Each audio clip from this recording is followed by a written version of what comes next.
Question আসতেছে ভাইয়া, ব্যাংকে কত টাকা রাখতে হবে, এফডিআর কি অ্যালাউড, সেভিংসে রাখবো, এফডিআর রাখবো, সঞ্চয়পত্র রাখবো, নানান রকম কোয়েশ্চেন। আপনি আপনার ফাইন্যান্সিয়াল স্ট্রাকচারটাকে কত ওয়েল ডিসিপ্লিন ভাবে আপনি এটাকে এম্বাসির কাছে সাবমিট করবেন, এটা অনেক বড় ইম্পর্টেন্ট একটা বিষয়।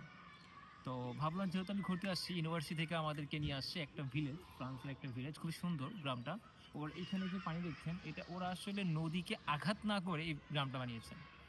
মানে আমাদের দেশ হলে তো আমরা নদী কেটে সেটা ভরাট করতাম, ওরা সেটা করে নাই। যেটা নদীর স্রোত যেখানে যাচ্ছে সেখানে ঠিকই ওরা ওদের রাস্তা দিয়েছে এবং আশেপাশে জায়গাগুলোতে ওরা ওদের ঘর বানিয়েছে। যাই হোক, let's back to the point. ব্যাংকে কত টাকা রাখতে হবে?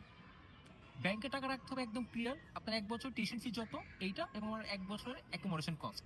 অ্যাকোমোডেশন কস্ট যদি প্যারিসে হয় তাহলে ১,০০০ ইউরো করে ধরবেন। আর যদি প্যারিসের বাইরে হয় তাহলে এটাকে আপনি ৭০০ অথবা ৮০০ ইউরো করে ধরবেন প্রতি মাসে।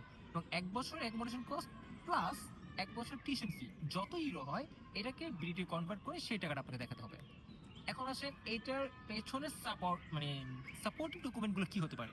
ফর এক্সাম্পল, আপনি যদি ওয়ার্কিং প্রফেশনাল হন বা আপনার বাবা যদি ওয়ার্কিং প্রফেশনাল হয়, সার্ভিস হোল্ডার হয়, তাহলে তাকে তার এক্সপিরিয়েন্স সার্টিফিকেট এবং তার স্যালারি স্টেটমেন্ট এগুলো সাবমিট করতে হবে যে সে এত বছর ধরে কাজ করছে, সেখান থেকে তার এই টাকার income.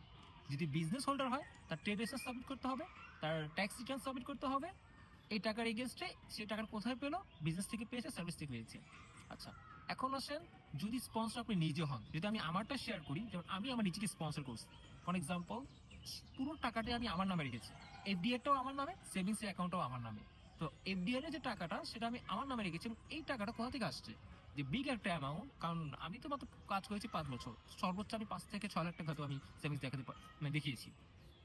So the big amount যে এফডিআরটা আমি দেখিয়েছি, সেটা হচ্ছে কি আমার প্যারেন্টস আমাকে দিয়েছে। সো ওইটার সাপোর্টমেন্ট ডকুমেন্টস কি, ওই টাকাটা কোথা থেকে আসছে। ফর এক্সাম্পল, আপনি যদি জমি সেল করেন, সেই জমির ডিড সেটাকে ইংলিশে সামারি করতে হবে এবং নোটারি করতে হবে, এবং এর গেছে জমির যে মিউটেশন আছে সেই মিউটেশন কপিটা, মানে অনলাইন কপিটা সাবমিট করতে হবে। এই যে সাবমিট ডকুমেন্টস, এগুলো আপনাকে সাবমিট করতে হবে এম্বাসিতে, যাতে একদম ক্রিস্টাল ক্লিয়ার থাকে, তোরা বুঝতে পারে যে না, আপনার যে টাকার সোর্সটা এটা একদম অথেন্টিক। ঠিক আছে? আর ওই যে অনেকেই এরকম করবেন না যে আপনি থাকেন চট্টগ্রামে, আপনি অ্যাকাউন্ট করতেছেন কুমিল্লা, নোয়াখালীতে। যারা এজেন্সির কথা শুনে এই কাজগুলো করেন, আসলে এইটা একটা ট্র্যাপ।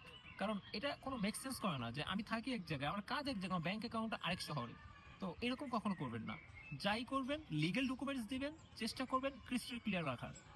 All the best.